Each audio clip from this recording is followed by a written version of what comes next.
Molweni ndinamkela kweza se-TV ngesixhosa. Nanko kuDifa ephupha uMvelase. uMvelase phofu umphupha umthathe wombeka ngqo ecaweni. Wawugqiba wambuza uba kutheni angasanxiba ngumJudiya. Phofu uMvelase uMJudiya uphethe apha esandleni sakhe. Wabe sembuza uba ziphi izimvu zakhe, wayishelana inkonzo. Wathi yawuthi zonke izinto zakhe zezilunga abuyele enkonzweni. Wathi kwale nto yalo mntana akho yenzeke kuwo ngokazalwa sizenzo zakho, buyela enkonzweni. So uDifa ubuye ke enguloo mntu enxibele uMJudiya wakhe, ube ngathi esithi no andifuna uMJudiya mna. Wabe sewunxibile kuMJudiya waphaphama ekuseni, ephaphama seguduka ngelo xesha ebesigqibele elele yena. Uvuke engagodoli ethafeni. Wabuyela kwakhe xa efika uhlangana nobuntu egeyithini, uyambuza nobuntu tata usuka phi, no andisodwa kudala kukhangela. Kuthiwa haya uDifa uthi hayi mama meka akathethi into ezininzi, wambheka endlini ke. Phofu unxibe uMJudiya wakhe lo wayewutshisile phofu. KwaMvelase akaxoki umalume kaSiphamandla, uthi uManzimanda ufike waqhwaba ngeempama ezininzi. Umlungisi uthi bengaphepha ngapha umlungisi itsho impama, athi xa ejika ngapha itsho impama. Phofu uSiphamandla umamela. So uSiphamandla ubuze umama wakhe ukuba inyani na yonke le nto lena. Wathi omnye hayi noba ayonyani kodwa bendizombetha nyani ngoba lo mfana uthi mna ndabulala utatakho, wena ikho nto yaziyo ngalo mba ndabulala utatakho.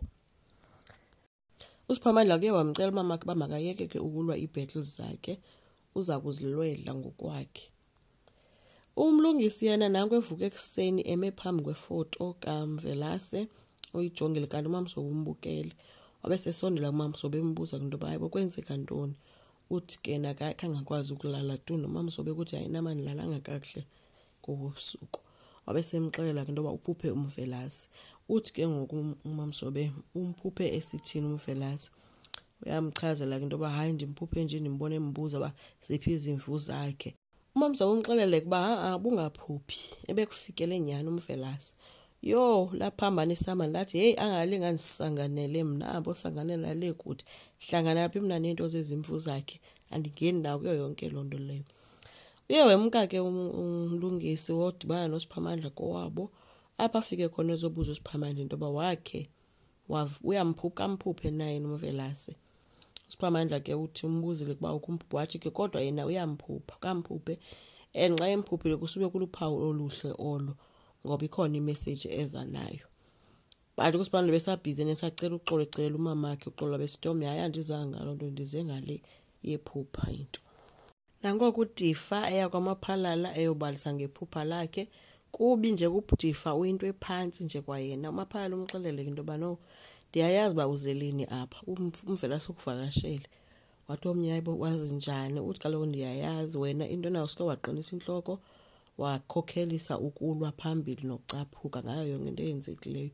uMvelase kaloku ubiyifriend yakho and ubungoyena muntu ubuclose kuye, so ukwazi uvele wenze ngohlobo wenze ngalo. So uthi omnye kanti utheni ungatsho kanti uMvelase ukhe wakuxelela wakuhlebela uthi no bendingeke ndikwazi.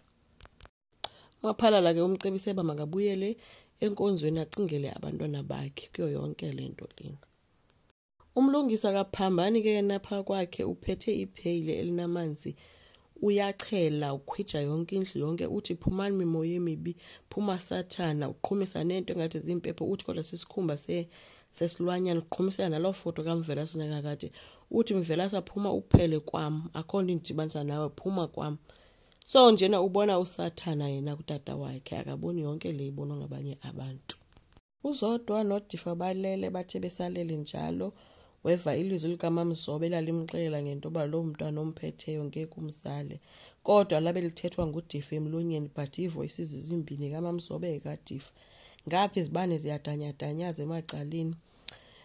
Kuke kwangathi kududuma nezulu. So uthukile ke xa evusa uDifa uyamxelela uMamsobe belapha. uDifa uvela wathi hayi makamyeke ufuna ukulala yena, ngoba uDifa yena uyayiqonda into yoba inoma kwenzeka ntoni njengangoku.